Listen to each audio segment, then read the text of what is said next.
von harten Willkommen wie? Party, Platt und Plüschmaus. Ah, wunderschön, Hilka. Du hast wieder so eine sanftselige Stimme. Richtig schön. Ja, der wird extra für das Thema wieder Ruth holt und den Keller, Oh. denn wir wollt ja all ein positiven Mindset haben von da. Du klingst im Bett innerlich tot. Kannst du das nicht So fühlen? im Keller. Dass ich da also Ruth laut, so deep und mein Hart und ich fühl mich Hm, lieg's frei und blied. Bloß, will ich mich schön. selbst zuhören. Doch. Ja, ja, genau. Ja, in der verleden Folge hab ich das ja in bloß so Kott anteasert. Vielleicht hätte sich der ein oder Hm. andere auch all gedacht, na, das könnt ja vielleicht dort oder dort wehen. Und wir habt, ja, wird mit positiven Mindset und nur Lisa Butter wie die Fische, was ist von da uns Thema? Das Thema ist Coaching. Ich weiß noch nicht, gibt es da so ein richtiges plattes Wort für Coaching? Für Coaching. Ja, wie das Bera ja auch eher so was Neues, oder was man im Hochdütschen ja auch eher Coaching nennt. Also ist ja auch ein englisches Wort, was dann in uns Sprachgebrauch nur Tja, infleuten ist. du, da fällt mir nix ein. So was vielleicht als Mhm. Berater oder Beraten? Ja, vielleicht hat uns Gast da ja noch was total, denn wir haben ja all auch ein von der verleden Folge anmoderiert, dass wir heute nicht nur tot zweit sind, wir sind nämlich tot dritt. Aber erstmal will ich von die Werten, Hilka. Hast du mal irgendwie erfahren oder so mit Coaching mockt? Ähm,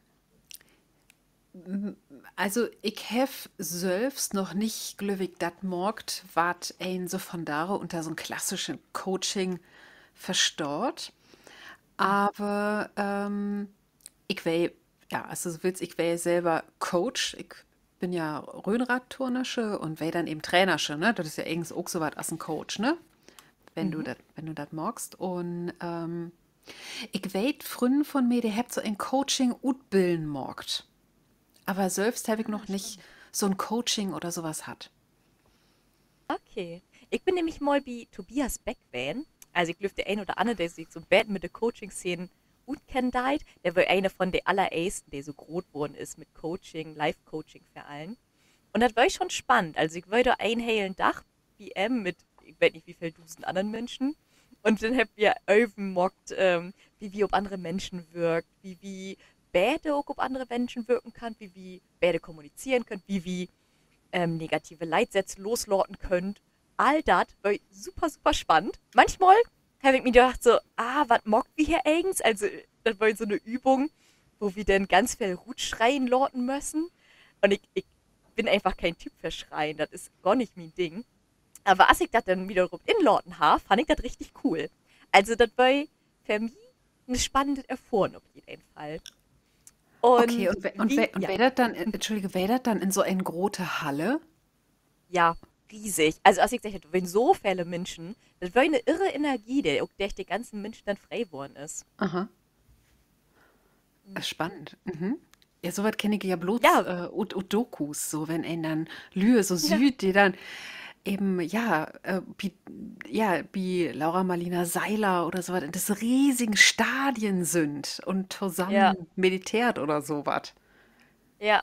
Mal. Das war wirklich ganz, ganz spannend. Ja, das auf jeden Fall, das mal so richtig, einfach mal richtig tau beleben und nicht nur tau sein.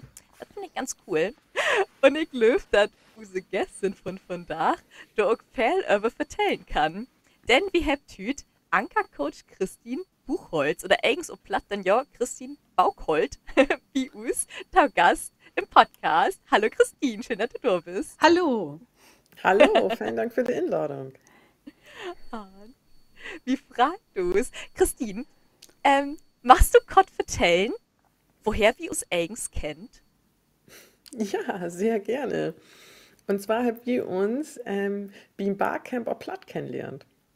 Hm. Das ist immer jedes Jahr ein Leck in dem März. Und da wirst du und Hilka. Und da haben wir uns kennengelernt. Ja, Ja, genau. das wär in Verlähen, ja. Da haben wir uns das erste Mal getroffen. Ja, Das genau. Und ist Lisa und ich, eigens glaube ich, für 2 Jahre. genau, genau. Wir haben uns vor 2 Jahren kennengelernt. Da war das allererste Mal das Barcamp. Und du hast auch eine Coachingstunde um platt holen, das weiß ich noch. Ja, genau. Und dann könnt ihr das auch nichts noch einmal nutzen, um Werbung für das Barcamp für das Jahr morgen. Denn am 23.03. ist in Leck wieder das Barcamp und ihr könnt ja auch noch anmelden. Alle Infos dort findet ihr in der Beschreibung in der Podcast-Folge. Ja, schrieb ich auch rin in hier uns Infobox. Perfekt. Und Dovaci, auf jeden Fall mir und Christine, du wirst auch bei der Dor werden, oder? Ja, Sehr schön. Da könnt ihr uns da treiben. genau. Falls ihr denn noch Fragen habt, noch diese Folge über das Coaching. Aber fangt wie mal ganz fern an. Christine, machst du dir einmal generell mal kurz vorstellen, ken du eigentlich so bist? Ja, ich bin Christine, komme aus Schleswig-Holstein, aus dem schönen Kreis Nordfriesland, in den Lüttedörp an der Nordsee. Bin jetzt mitten in Leben, würde ich mal so sagen. Bin berufstätig, bin als Coach unterwegs, bin verheiratet, wir haben eine Lütte Tochter und bin so aktuell mitten im Leben mit alle Themen, ja, vertraut, betraut und genießt das Leben. Schön. Darf ich fragen, was für ein Beruf hast du neben dem Coaching?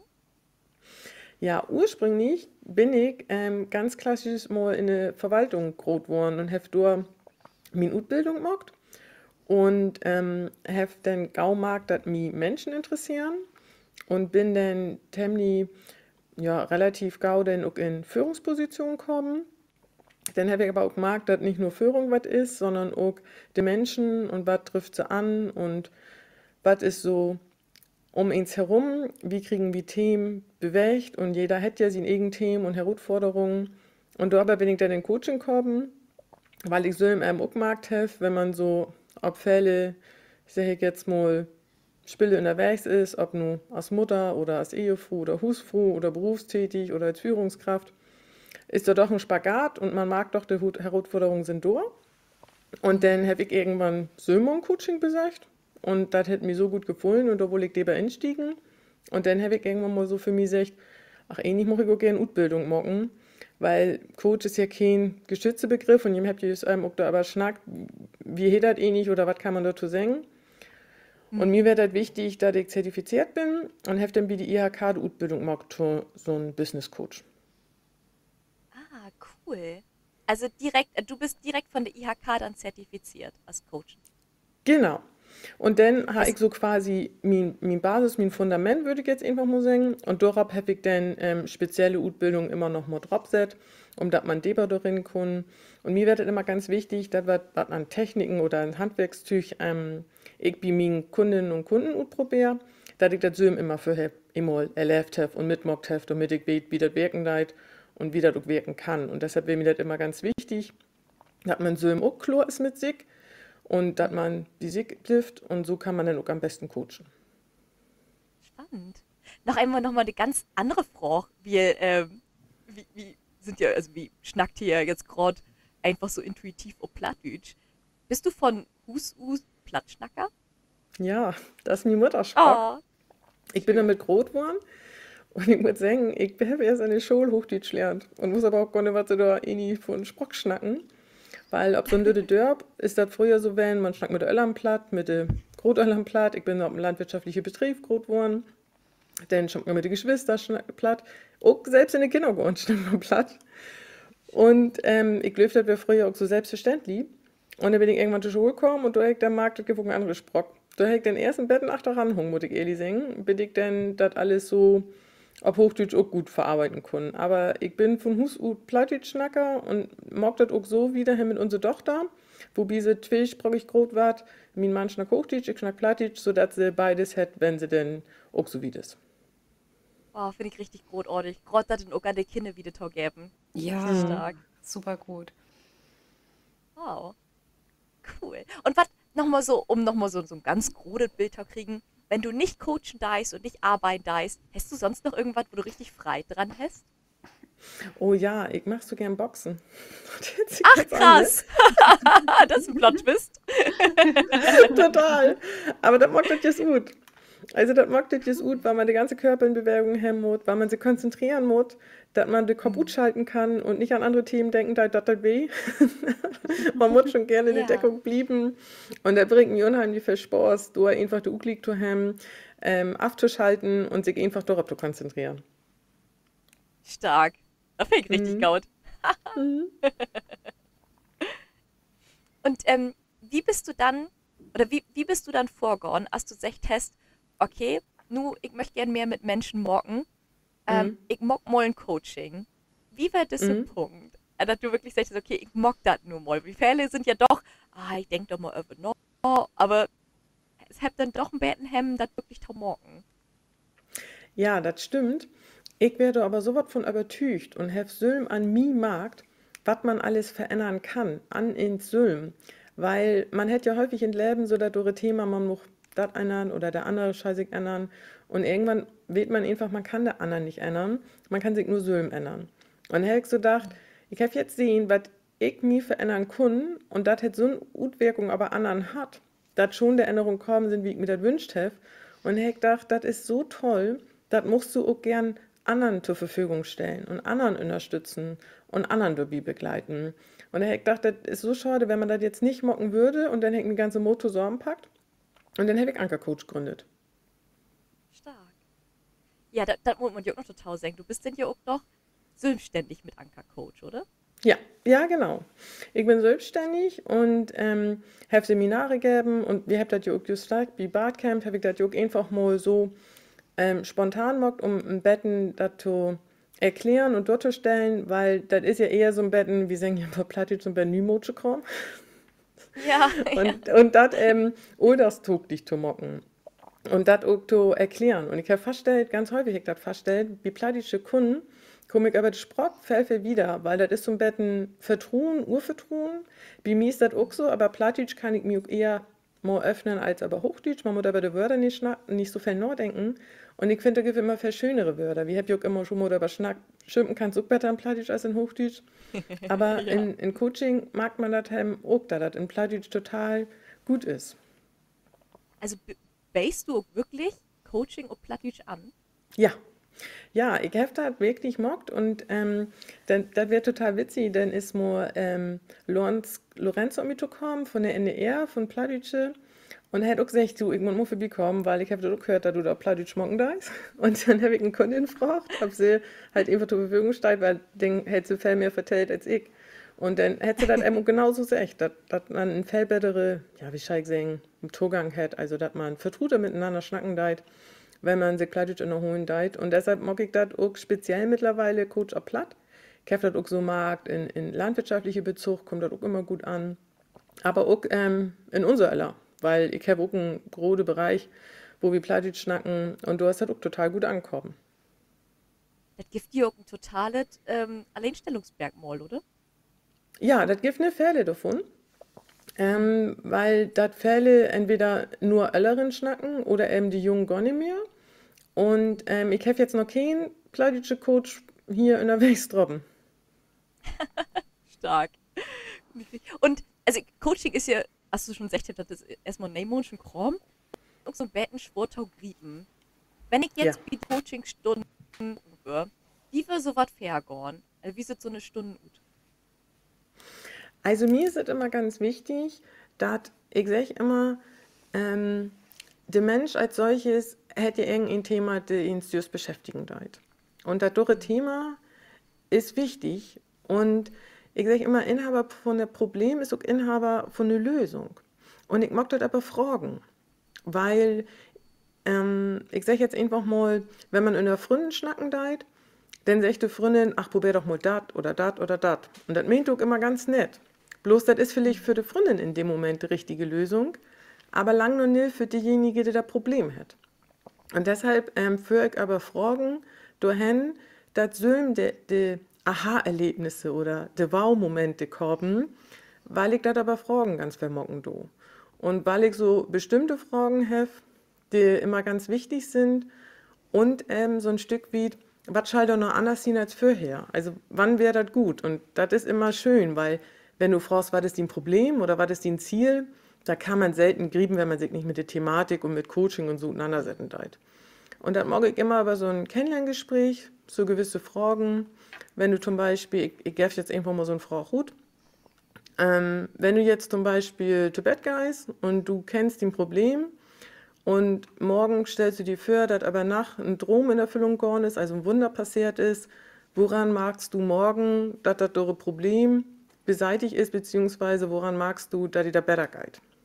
Und dann kann man sich doch viel besser drin fühlen, als wenn ich ankomme du und fragen du, was dein Problem oder dein Ziel, weil das wird man meistens in der ersten Stunde noch nicht. Ja, ja. Spannend. Hast du noch mehr Beispiele von so Fragen? Ja, ich habe noch so ein typisches Beispiel, weil jeder ist ja ein Stück weit, ich sage jetzt einfach mal prägt oder eine Erziehung oder eine Werte oder der Beziehung so, wie man ist. Und das ist ja auch immer was Gutes. Auch wenn man jetzt sagt, irgendwas stört mich, ich muss das ändert haben, dann sage ich immer, zu irgendwas wird das dir gut.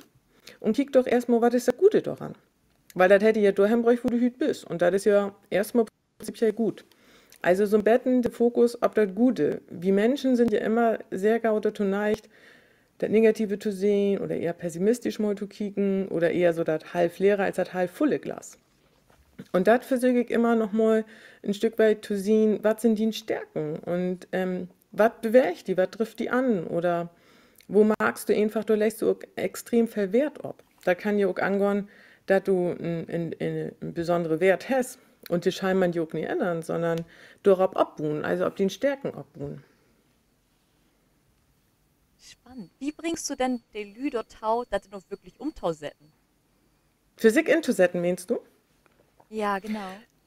Ich verbinde immer alles mit einem Anker und dort kommt auch meine Norm. Alles, was du mocken deis und was man zum Beispiel im Gespräch auch, an sich für Ergebnisse oder Aha-Erlebnisse hat, das zu verankern. Und zwar zu verankern im Sinne von meinetwegen ein Gegenstand oder ein Geruch oder eine gewisse Situation.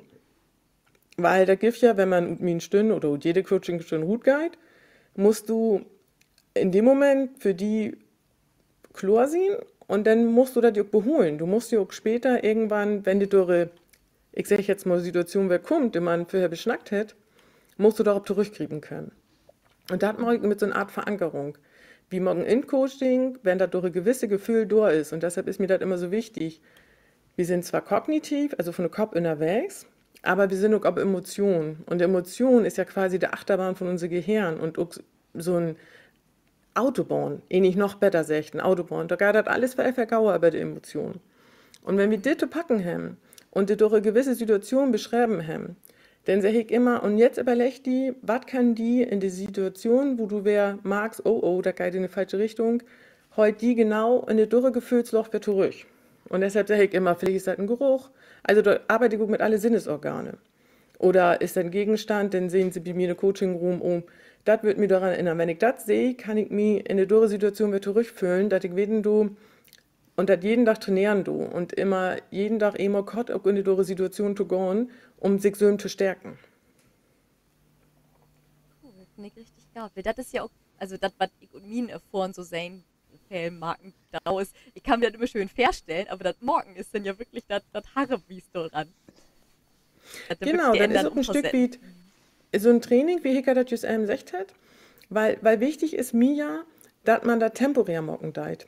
Ich muss ja jeden so weit begleiten, dass die irgendwann das alles allein ut petto holen deit. Und das ist ein Stück wie temporäre Begleitung, aber so mehr so Hilfe zur Selbsthilfe würde ich jetzt einfach mal sagen, weil ich will ja nicht, dass sie in Abhängigkeit von Coach stehen, sondern gewisse, ich sage immer, Handwerkstücher von mir mitkriegen und das in den Alltag nutzen können, indem man, ich sage immer, so blöde Mikroabgaben mitkriegen deit, die man dann vielleicht in den Alltag mit 15 Sekunden integrieren kann und dort war dann halt eine positive Gewohnheit. Stark. Ich finde das so schön, weil eigens hört sich das an so, ach, das ist ja nichts Großes, das sind vielleicht ganz kurz, das sind vielleicht eine Minute am Dach. Aber das mag dann ja doch den Unterschied für Fälle, oder? Ja, und wenn du dir jetzt mal überlegen deist, wenn du immer in einem Monat diese neue Gewohnheit aneignen deist und jeden Monat von Coach das mitkriegen deist, je nachdem wie viele Monate du hast, dann sind das vielleicht 4 oder 5 neue Gewohnheiten. Und das ob Jür bedrucken ist Wahnsinn. Und dafür ist ein Coach da, der dann ein Stück wie mal erinnert oder wie die nächste Stunde mal fragen deit, so ein Betten nochmal, ich sag jetzt einfach mal unterstützen deit und begleiten deit, als wenn man das ganz allein machen deit. Man kann das auch alles allein machen. Ich habe jetzt ein Buch geschrieben, da gebe ich das auch quasi mit an der Hand. Wenn man aber noch einen externen hat, wo man wissen deit, oh, da drop ich in 3 Wochen wieder, dann fragt du vielleicht, wie wär das oder wie jetzt das und das ankommen, dann hätte man noch ein Betten mehr, ja, Nachholigkeit, würde ich sagen. Ja. Stark. Moment, hast einen Bauch geschrieben? Ja, Das Buch, da kommt jetzt ganz frisch Rut. und das ist die Dore, das war ich eingangs schon sehr, sieh du Söhm die Veränderung. Weil wir wünschen uns das immer von anderen. Und ich habe irgendwann markt, wie ich das Söhm gesagt habe, nee, ich will das doch Söhm sehen. Und da habe ich quasi min Geschichte schreiben. Also das besteht immer und ein Stück wie min Leben habe ich da schreiben und auch wie min Geschichte wär, weil so Fälle immer jetzt nur sehen, wo ich storn do. Aber da bin ich ja nie hingeboren. Jeder hat ja seine eigene Geschichte. Und um da zu wissen, wie man vielleicht den Weg umgehen kann, ist bei jedem Kapitel immer ein Stück, ja, ich sag mal, Anleitung. Also so ein Betten Learning und ein Betten Botschaft da bin.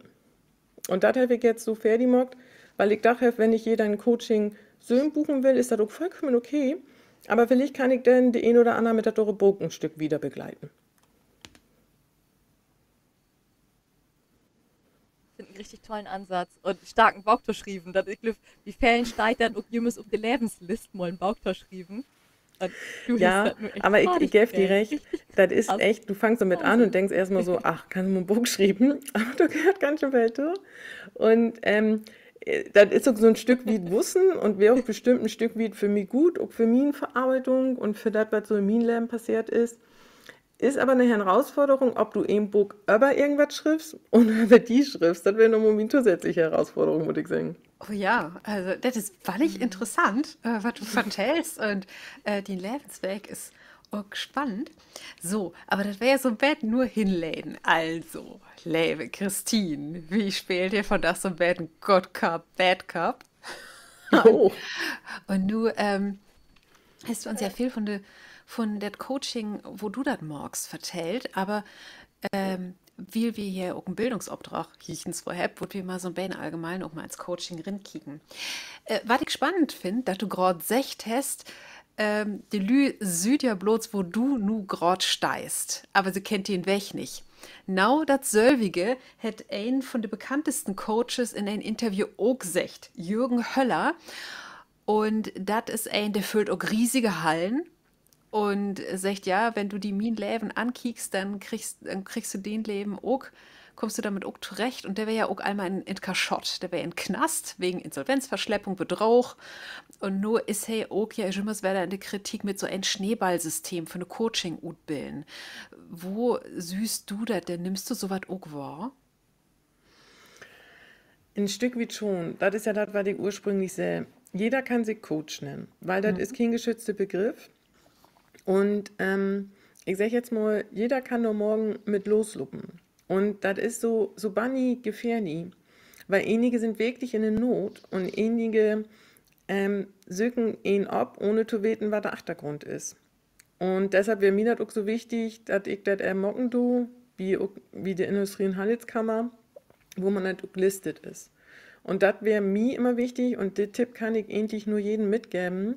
Wenn du einen Coach findest, ob Waffenkanal auch immer, mock die Betten schlau und kicken Betten, wo ist die Utbildung mockt worden und vielleicht auch mal ein paar, ja, auf Englisch sagt man Testimonials, auf Plattdeutsch sagt man einfach, schnack mal mit wem das oder wen ist, um einfach mal zu hören, was steckt da achter. Das kann ich einfach so als Tipp mitgeben. Und da habt wir genau zu diesem Thema, eben wie Coaching eben so ein figelinsches Thema ist, nochmal Diplompsychologin Juliana Wiechert fragt, was das eigentlich sagt. Juliana Wiechert, weil nur lang über 10 Jahre an der Uni Lübeck hat da die Koordination von der Psychologiestudiengängen leit und das Dozierenden Service Center leit, also Personalentwicklung. Und sie ist spezialisiert auf mentale Gesundheit von Führungskräften und Mitarbeitern, Geschäftsführerin der Palsteg GmbH und selbst in Coaching und Beratung und Diagnostik und Training innewegens. Und sie habt wir nur mal gefragt, was ist da eigentlich der Unterschied zwischen Coaching, Beratung und Psychotherapie?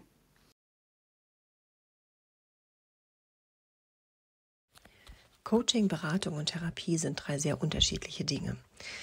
Das Coaching ist so ein Sammelbegriff für die unterschiedlichsten Möglichkeiten der Begleitung und Beratung von Menschen.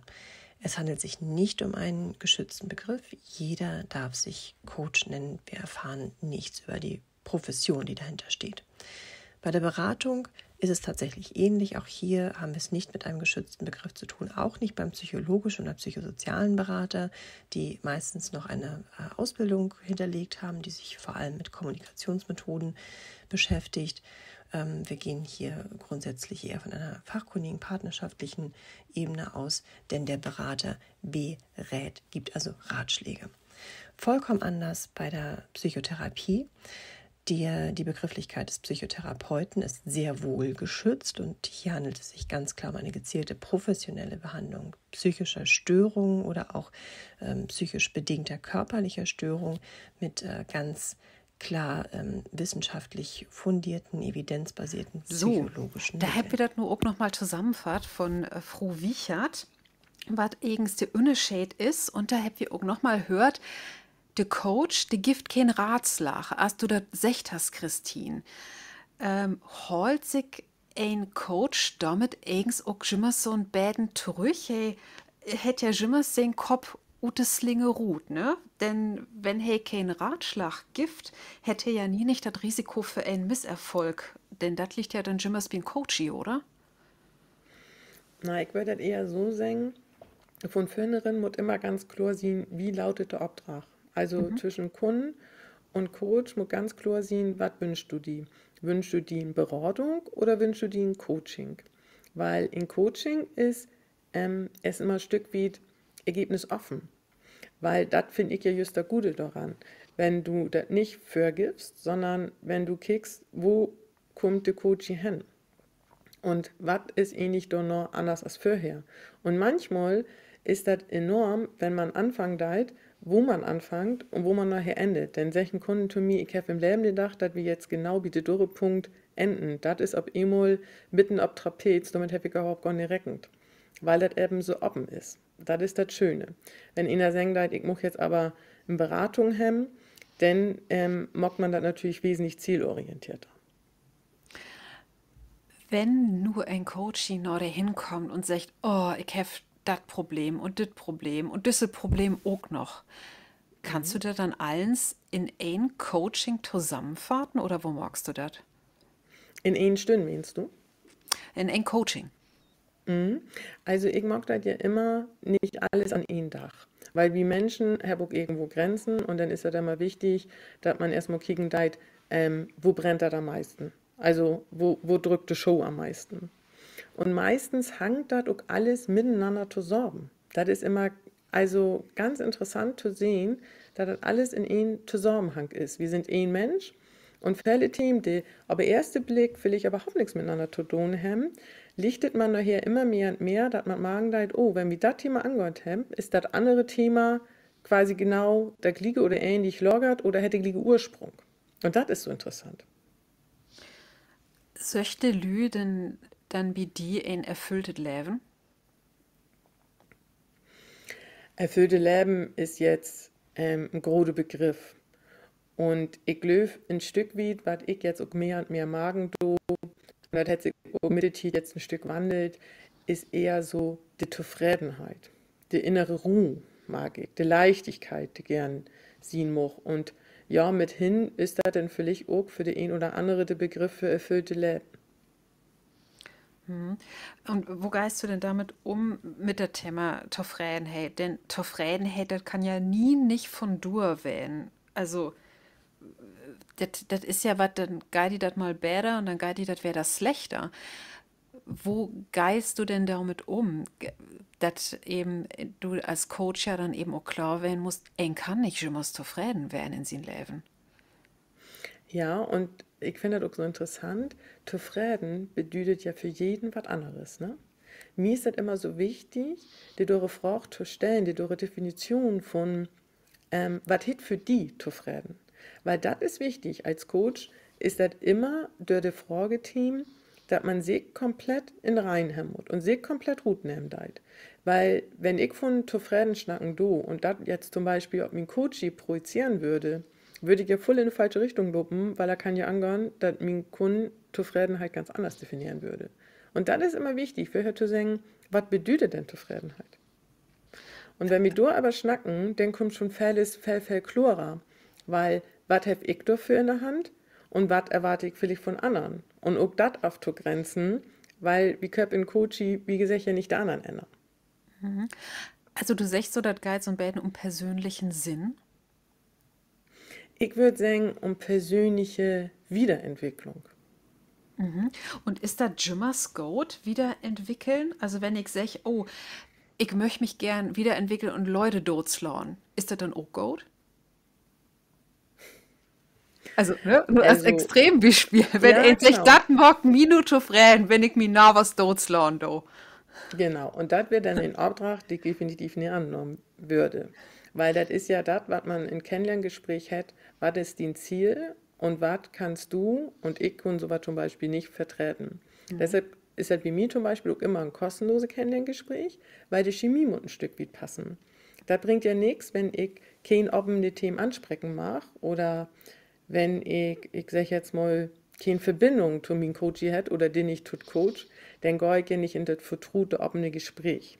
Und deshalb ist bei mir immer so ein Stück wie Kennenlerngespräch für beide Seiten immer zu rücken, wir nennen die immer so ein bisschen anschnuppern, und zu sehen, was ist das Ziel.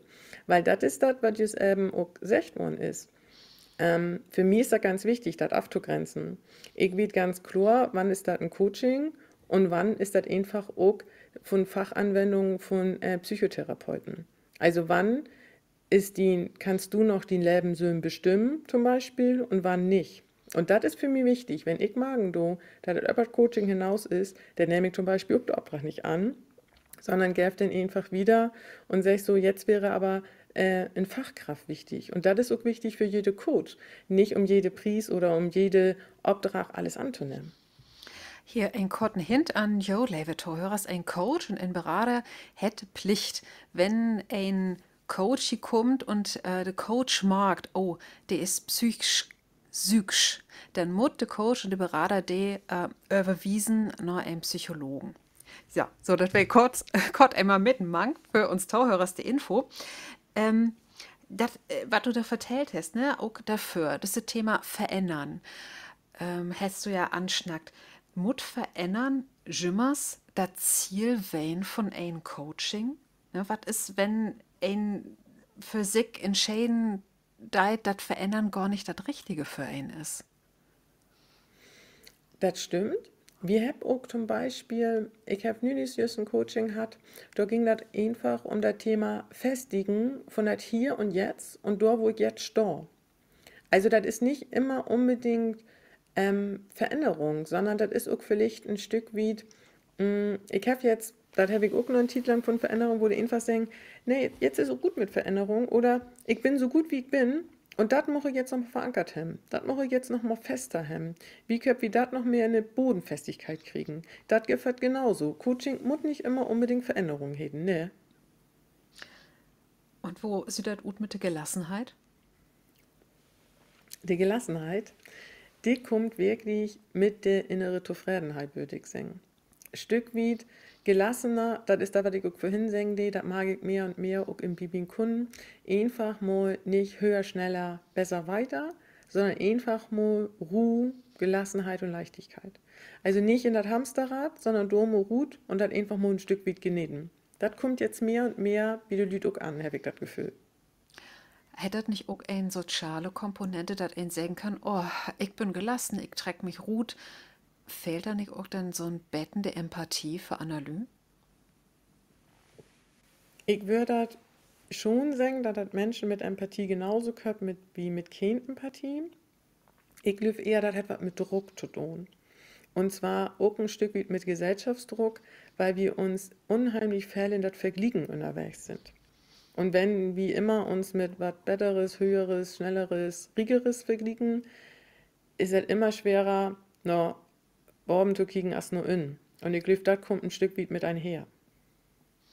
Also müd wie nicht bloß in der Selbstoptimierung blieben. Ich würde sagen, man schon das große Ganze sehen, weil ich sage auch immer, man nennt das in Coaching so ein Stück wie Systemcheck. Was bringt das denn, wenn ich die größte Veränderung habe, aber durch zum Beispiel meine Ehe kaputt geht? Also das ist schon gut für herabzukicken, was wäre denn, wenn Veränderungen kommen, kann ich da auch mitleben oder nicht? Weil mir hemmt das denn für dich. Also in jede, so mag ich das jedenfalls, in jeder Auftrag ist das immer wichtig, hinzukicken, was passiert, wenn die und die Änderungen intreten und will ich da überhaupt? Weil wenn ich den nicht will und mag auf halbe Tour, oh, das war jetzt dünn, ich weiß gar nicht, wo das hinkommen deit, ist das schon vorher gut zu wissen, bis wohin soll die Veränderung gehen, beziehungsweise wo ist mein Schmerzpunkt. Weil ich will ja nicht, dass das da noch schlimmer ist für den Mensch, sondern das soll ja besser sein da noch. Da frage ich mich, hat ein Coaching dann eben auch das Ziel mit der Gelassenheit, dass ein ja nicht, dass das nicht stur für einen wen drauf, dass ein nicht anstrengend wen drauf. Wie ich habe so so das Bild für mich, ne, so ein allein verträgende Mutter. Der ist anstrengend, für der ist das Leben echt stur, aber der kämpft ja für eine gute Sache. Und das ist für mich ja auch so ein Heldenreise, wenn ich mir zum Beispiel, nun kommt wieder mein Mitteloller, wenn ich mir den Parzival vorstelle, ob sie einen Heldenreis, das wäre mega stur für einen, ob der solch nach der Gral. Aber wäre er jimmers gelassen, dann wäre er ja gar nicht losloben, oder? Ja, da würde ich aber sagen, das ist eine Art Wellenbewegung, ne? Wir sind ja nicht nur immer gelassen oder nur immer stur oder nur immer eins. Wir Menschen existieren ja ut ganz viele Facetten, ut ganz viele Gefühle, ut Prägung, ut Erziehung. Und da sage ich mir immer ein Stück weit, das ist ein Stück Lebenswelt oder eben auch, wie du jetzt just sagen, da ist mal habe ich eine Gelassenheit und mal nicht. Und jede Welle gehört so ein Stück wie tut mehr wie zu uns auch. Und ich löse die Kombination und alles, der mag das. Und dann kannst du das in den Coaches so verkloren, dass sie nicht ruht geht und sagt, oh, nur bin ich jimmes zufrieden und gelorten, sondern dass sie eben wählt, okay, vielleicht klappt das auch mal nicht mit den Methoden von Christine. Und dann muss das aber auch okay werden. Ja, beziehungsweise ich gebe immer so ein blöde Mikroabgabe mit, da wenn man Magen deit, das lebt in eine andere Richtung, was man denn mocken kann. Aber letztendlich ist die Verantwortung immer bei uns selber, auch bei der Coachie. Das ist so, die Eigenverantwortung muss da sein. Deshalb sage ich ja, solange ich die Eigenverantwortung habe und selber für mich Entscheidungen treffen kann, bin ich richtig in Coaching. Sonst eher nicht. Und das ist mir total wichtig, weil man hat so eine große Verantwortung damit. Und damit ordentlich umzugehen, ist für mich das A und O. Okay, dann kommen wir nun mal beten in der Philosophie.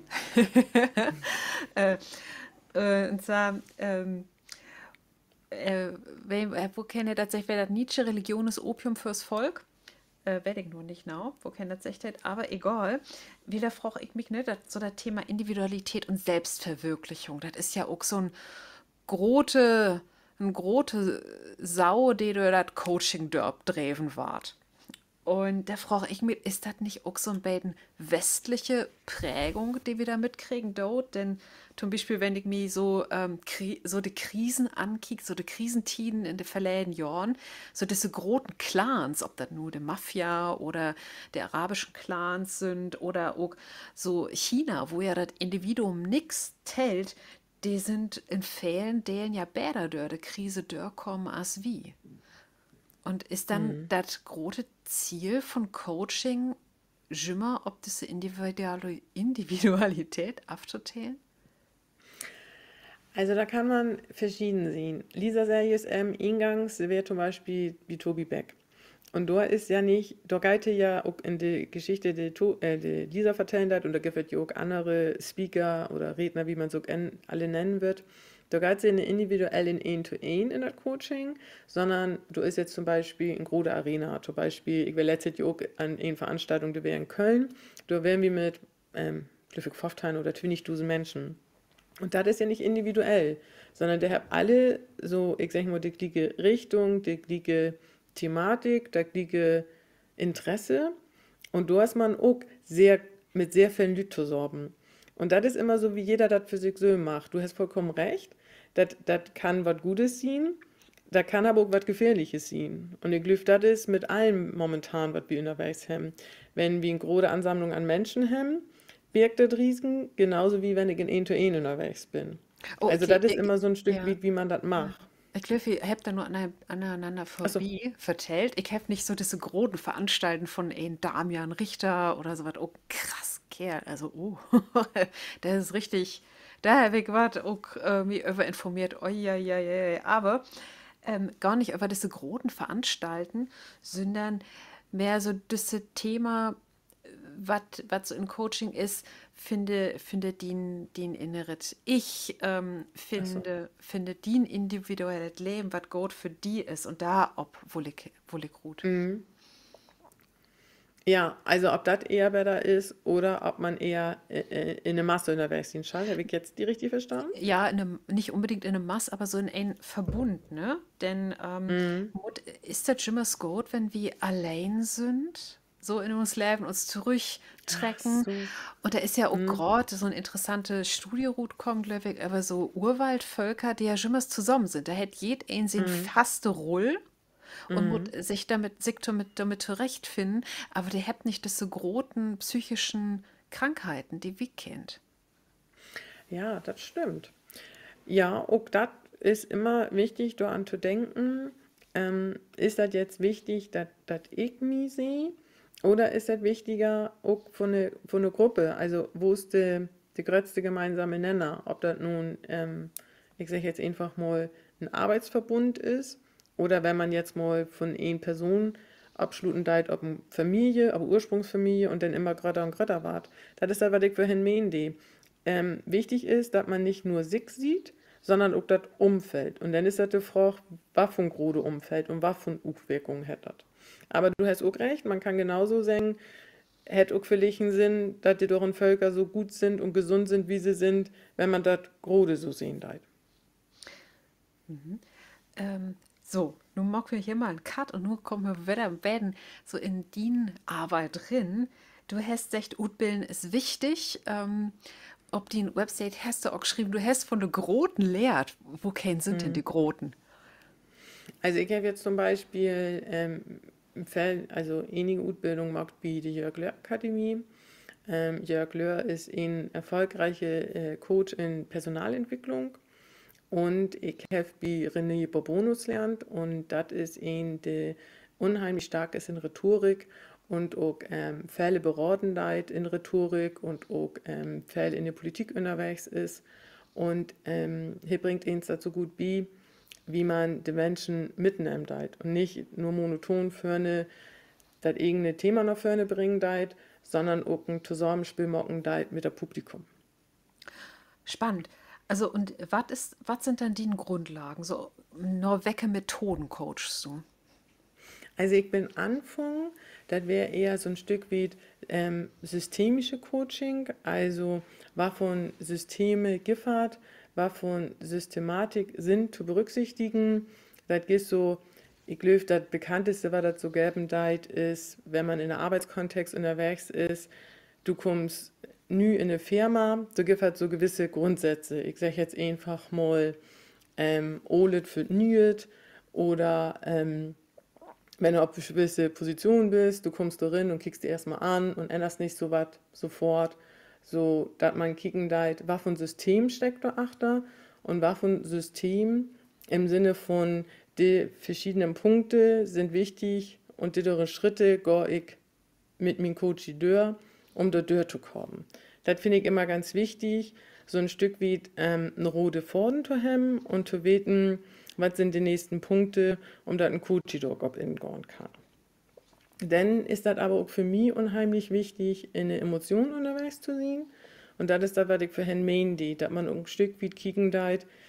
Ich finde, in Deutschland sind wir immer sehr, sehr stark verkopft und sind wie immer sehr von, wie wir das doch jetzt alles verstauen und wie wir das grieben. Ich meine jetzt nicht, aber spitz sagt, du willst nicht, was hier passieren deit und hier, ich sag jetzt mal, sind die Klangschalen unterwegs. Mir ist das aber schon wichtig, dass wir auch über Emotionen schnacken dort und kicken, was ist da los, damit man nicht immer die Antwort in den Kopf hat, sondern auch die Gefühle sprechen lässt. Und ich finde, wir Deutschen sind immer sehr gut in Selbstbeherrschung und sehen auch die, wie es immer so ein bisschen Emotionen als die wie Schwäche an und die erreichen eh nicht viel mehr in unserem Kopf. Und deshalb habe ich mich da auch nochmal ausbilden lassen. Da ich gesagt habe, ich muss wissen, was mit Emotionen zu tun hat und was auch eine Ausbildung von mir wäre, der ein oder andere, was ihm noch kennt, Friedemann Schulz von Thun. Wie hab vielleicht mal das ein oder andere Wort hört von Vier-Ohren-Modell oder Sender und Empfänger. Und BM durfte ich noch, und hier läuft auch noch, hier gibt auch nur noch selten Seminare, da durfte ich alles mal ein Stück wie lernen, was geht eigentlich in unsere Kopf los und wie kommunizieren wir. So, da gibt es ja das, wenn der ein oder andere mal gehört hat oder mit dem Thema zu tun hat, so das Sachohr oder das Beziehungsohr oder das Appellohr. Das wäre mir wichtig, dass ich mir das auch wirklich bei den Menschen höchstpersönlich abhole und mir das anhöre. Und da sind so meine Schwerpunkte, weil in Coaching bin ich ja individuell zu unterwegs und auch intuitiv. Nur ich kann ja nur was zurückgeben, weil ich nicht meine, was mir gut ist, sondern was wirklich Substanz hat und Fundament hat. Ich mag das ja nicht, weil ich meine, das ist gut, sondern ich muss ja auch die Coaching in dem Moment erklären, warum mag ich das und was passiert in die Gehirn damit. Und deshalb gebe ich ja natürlich auch ein Stück wie Masse Geld ut, um in mich zu investieren, damit ich den Coach das erklären kann. Weil das ist für mich total wichtig, dass sie nicht denken, das ist Hokuspokus oder so ein Spokenkram, sondern da das alles wissenschaftlich fundiert auch bewiesen ist. Und das ist mir so wichtig. Oh, spannend. Und da habe ich noch mal einen wunderbaren O-Ton von Diplompsychologin Juliana Wiechert über ein Thema, da giftet auch viel Forschung über. Und das ist die positive Affirmation. Und da hört wir noch mal in den O-Ton nur rein. Affirmationen werden sehr häufig empfohlen, um unser sogenanntes Unterbewusstsein umzuprogrammieren oder auch sogenannte negative Glaubenssätze zu überschreiben. Sie werden in letzter Zeit, so nach meinem Empfinden, sehr häufig auch von Nichtfachleuten eingesetzt. Und da lohnt es sich schon mal genauer in die aktuelle Studienlage zu gucken. Wissenschaftlich gesehen wissen wir, dass Affirmationen grundsätzlich funktionieren. Das ist sehr, sehr schön. Es gibt allerdings ganz klare Einschränkungen und die sollten wir kennen, denn sie funktionieren längst nicht immer. Beispielsweise für Angstpatienten sind Affirmationen keine gute Idee, aber auch grundsätzlich, wenn du versuchst, Dinge zu affirmieren, an die du selbst nicht glaubst, macht es keinen Sinn, dann sind sie einfach nicht wirksam und bisweilen sogar sehr destruktiv, denn dein Gehirn meldet dir die ganze Zeit zurück, dass es sich um eine Lüge handelt. Und das ist soweit auch erstmal vollkommen korrekt. Du kannst nichts affirmieren, nicht positiv, nicht erfolgreich affirmieren, was nicht sowieso schon in dir steckt und woran du nicht sowieso schon glaubst.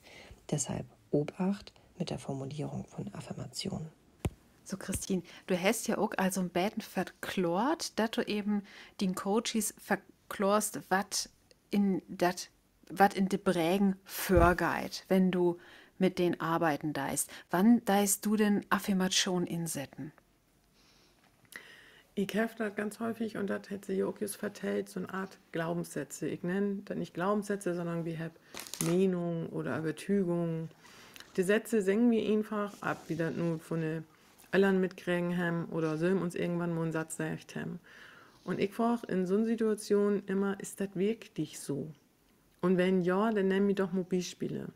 Und wenn man dann irgendwann mal mit der tieferen Thematik und der Antworten sehr gut auseinandersetzen darf, dann mag man irgendwann so, dann ist ja vielleicht doch gar nicht, ich sage jetzt einfach mal, so schlecht, wie ich das gedacht habe.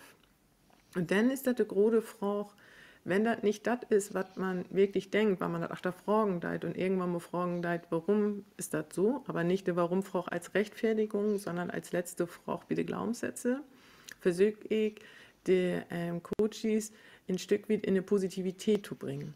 Das ist aber auch genau, wie sie gesagt hat. Ich kann jetzt nicht sagen, ich nenne jetzt mal so einen Klassiker, ich muss perfekt sein. So, und jetzt würde ich das als Affirmation bringen. Wenn ich das nicht denken, du. Dann ist das eher ein Stück wie, ich brauch nicht perfekt sein, das würde aber nicht glöben, weil dann würde sie sagen, das ist genau der ganze Kontrast. Von nicht perfekt zu perfekt wird man auch nicht in 2 oder 3 Coachingstunden hinkriegen. Man kann aber ein Stück wie eine Affirmation in die Richtung kriegen, ich muss nicht perfekt sein, ich will wirken. Also schon in die richtige positive Affirmation gehen, die aber realistisch ist und das muss der Coach für sich selber sagen. Ist das realistisch? Weil der hätte ja schon wahnsinnige Reißmarkt, wenn die negative Glaubenssatz, Überzeugung wirklich nicht so ist, wenn man mal wieder Perfektionismus sehen muss, dass man dann achter fragen leiht, wo kommt das her und ist das wirklich so? Muss ich immer perfekt sein?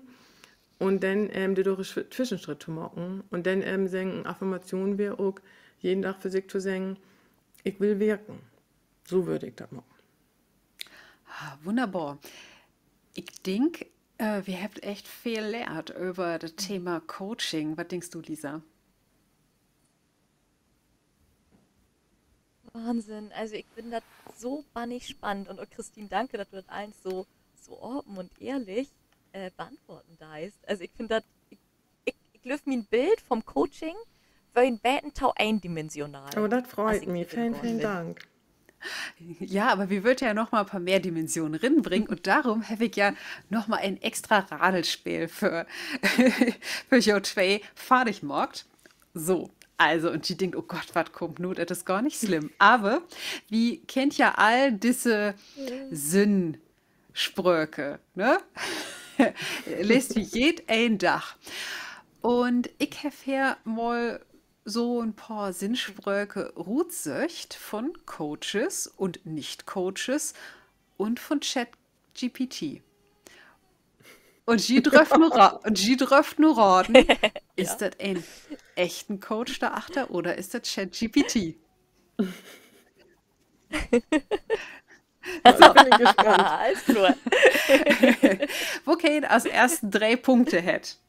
Also, geht los.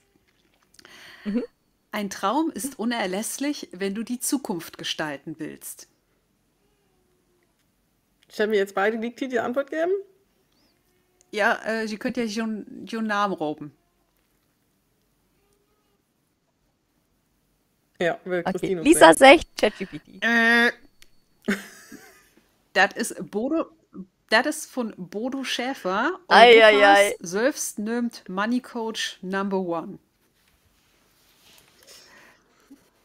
Okay, Okay, dann okay. mag wir mal den hier.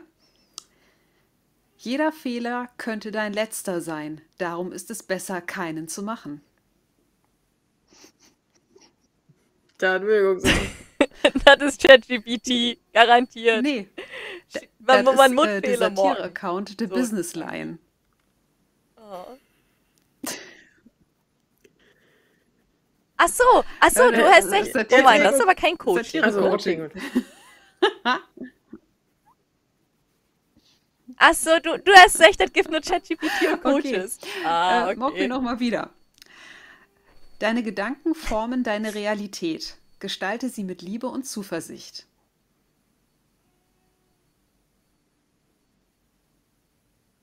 Das ist Also, recht. damit Lisa und ich nicht mehr ähnlich sind, sage ich jetzt immer mal dagegen die. Nee, das wäre ChatGPT. Klasse, Aha. gut. Oh mein Okay. Gott. Deine Träume sind der Kompass, der dich zu deiner wahren Bestimmung führt.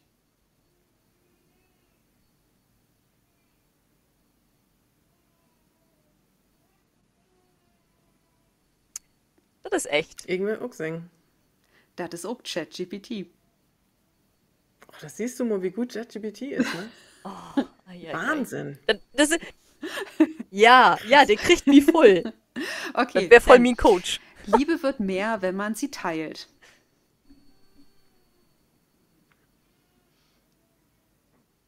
Das ist doch ein uralt Spruch, da geht für Und das ChatGPT ist noch echt. gar nicht. Also Bitte. würde ich sagen, das ist echt. Ja, das ist eine richtig Ja. schöne, blöde Phrase von Laura Marlina Seiler, auch ein von diesen Insta-Coaches. Super, Gott sei Dank. Ja, Christine liegt vorn. Ja. Mit 2 Punkten, Lisa. Du musst abholen. Also, Ich nehme den, nehm den Genau. Druckhut. Das habe ich doch gerade okay. leert. Kein Druck mehr. Wenn Sterne aufeinander knallen, entstehen neue Welten.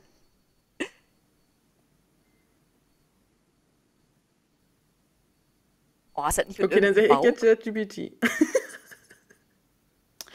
Das ist auch Laura Marlina Seiler.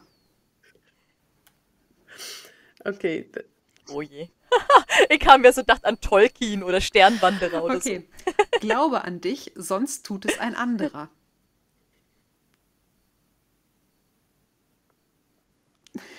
Ja, das ist Boah, ein das ist die Businessline. Business Lion, oder? Uh, so ein Müll. Okay, den finde ich richtig witzig. Ja, Lisa, du hast nur all 3 Punkte, aber 2 mag wir noch, oder?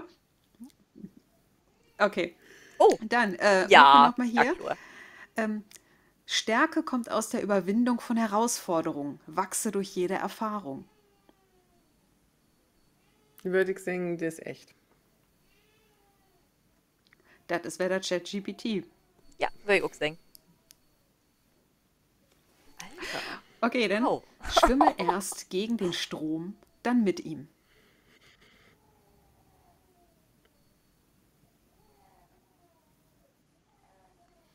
Nee, das ist Shit. Ich glaube, das wäre nehme der Business ChatGPT. Lion. Das ist Julian Backhaus, der Herausgeber von dem Magazin Erfolg. Machst du nochmal wiederholen? Schwimme erst gegen den Strom, dann mit ihm.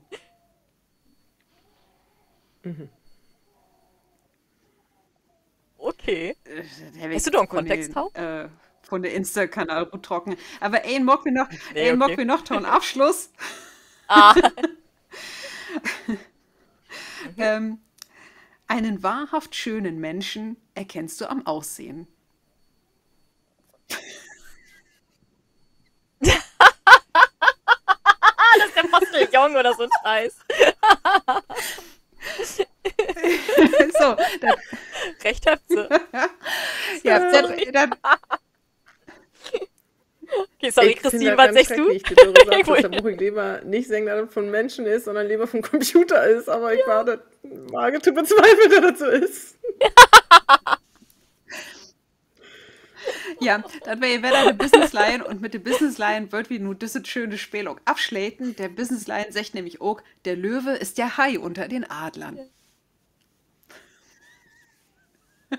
Okay. Oh Gott. Oh, so ein Shit. Richtig, Ja, so Dave. Okay, Christine, bevor wir nur zu uns schon mal wer der nächste Dradelspiel kommt, habe ich noch eine letzte Frage an die.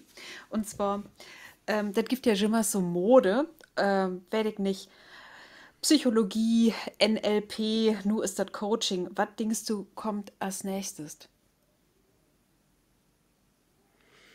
Ich glaube, als nächstes waren viel mehr Menschen auf das Emotionscoaching entstiegen. Im Moment sind 90% von alle Coaches kognitiv unterwegs. Also Kopf steuert, was auch richtig ist und der Kopf spielt auch eine Rolle. Die Emotionen kriegen aber noch nicht so eine große Rolle. Und ich glaube, das war zukünftig immer mehr und mehr sehen, dass wir uns darauf spezialisieren, was von Emotionen bewegen uns wohin und wovon sind quasi die Gegenpole, die wir genauso brauchen, damit wir im Balance sind. Huiuiui. Lisa, Wahnsinn. Spannend.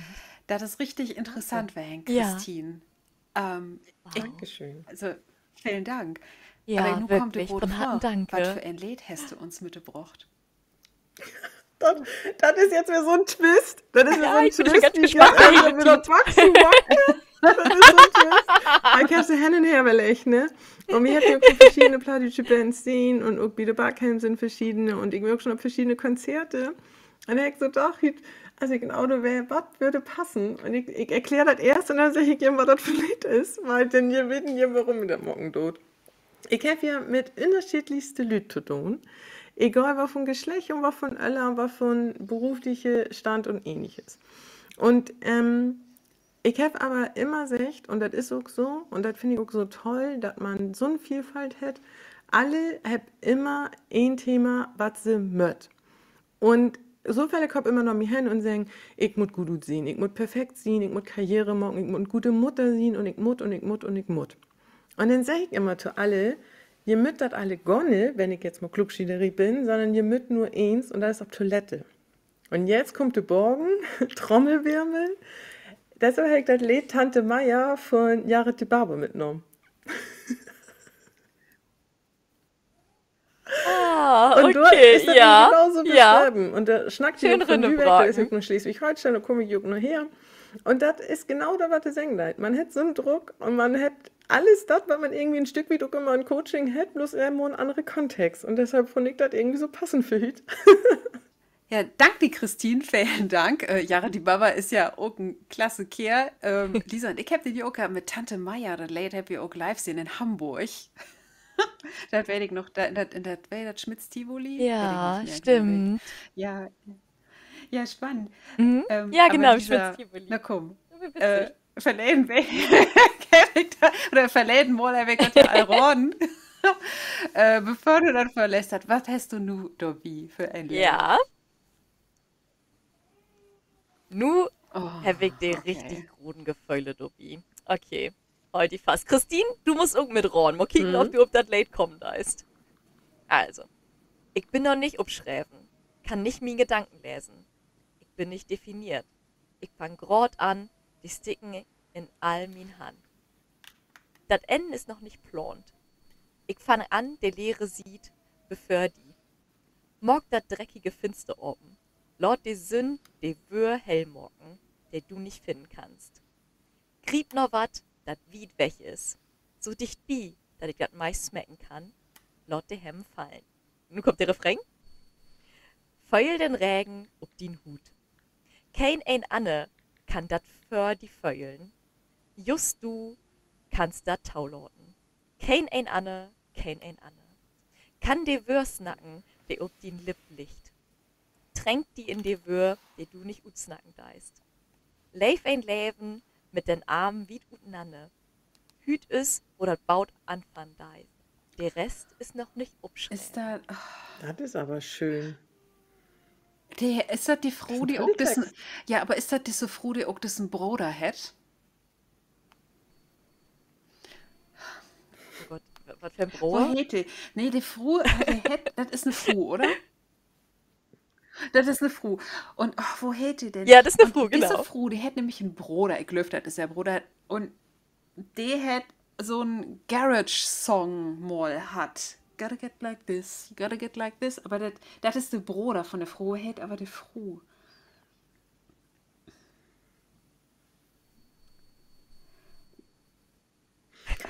Also ich bin Natascha noch super Bedingfield. hin und Da Natascha kannst du wahrscheinlich Bedingfield. auflösen. Ja, ja, Ja! Ja! Oh mein ja. Gott, ja! Unripped. Okay, und der Song Hate? Ja, Ja. richtig! Und der hätte Krass. diesen, woher Alter, hätte richtig diesen Bruder? laut. Woher hätte diesen Bruder? Woher hätte diesen Bruder? Bäh. Das weiß ich nicht. Ich weiß nur, feel the rain. No one else can feel it for you. Daniel Only you can Bedingfield. feel it. Daniel Bedingfield. Und der ist auch Musiker. Ja. Oh, Ja. Wahnsinn. Okay, also Ah. Rika, haut ab. ja. Wahnsinn. Haut nice. Ich will mich so gut, ich will mich selbst noch beklatschen, auch wenn mich nichts mehr hören will. Der Applaus kriegst du von uns. Ja, Okay. Aber das ist ja absolut, auch echt ein absolut. Popklassiker, Lisa. Ich habe auch mal, ja, der richtig schön. Ja, geil, richtig oder? Schön. Ich hab den mal bei der Ja, wir Ruhe. habt ja auch immer mal so Perlen, die wir gut kramt. So. Ich hab natürlich auch wieder in Perle mitgebracht. Christine, du bist auch mit dabei, Ja. bin mitraten. Also, ich fange Ja. mal an. Mhm. Inner en Borgen von en Rottbrett. Kümmt olle Pucken und Börwe Befehlshaber und den Bodden und zwiecht stille. De Röch von Dod is überall. Und in der Nacht, wenn de kolle Wind weit, nimm's morgt sich Sorgen, Nimm's weet dat. Na, habt ihr alle einen Infall? Nee. Also als du so anfängst, No one knows. Mhm. Hast noch den Refrain? Ja, sagt Ach, sorry. Christine? sag mal den Refrain. Ja, wenn ich die Refrain sage, dann welche da direkte Magen. Also, dann kommt die direkte Magen auf. Also, dann der Refrain und dann könnt wir ablösen. Ich will nicht ob ein derten Karkoff liegen. Ich will mi leben, nicht noch einmal leben. Ich will nicht ob ein derten Karkoff liegen. Ich will mi leben, nicht noch einmal leben. Oh bitte, derns. Ich mach mich als fertig. du am Anfang bist, ganz anders ein und jetzt kommst du mit dem Refrain, deshalb passt der erste nicht mehr, den ich da habe. Was hast du denn da, Christine?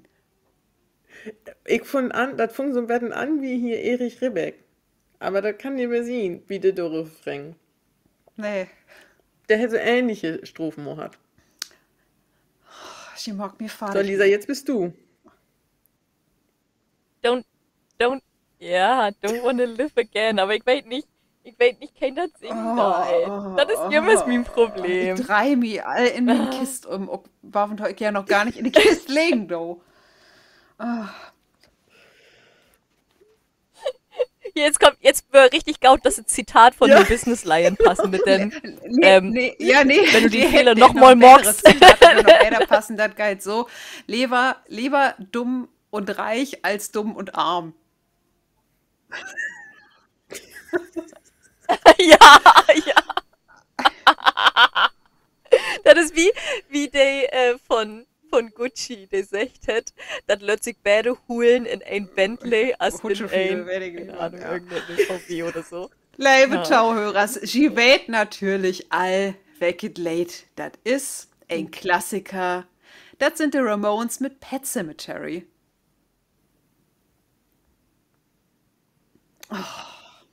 Weil ich nicht I kenne. don't Gib mir wanna jetzt be so eine buried Bildungslücke. Wir in a hätten pet Bildungslücke. Aber komm. cemetery. I don't wanna live my life again.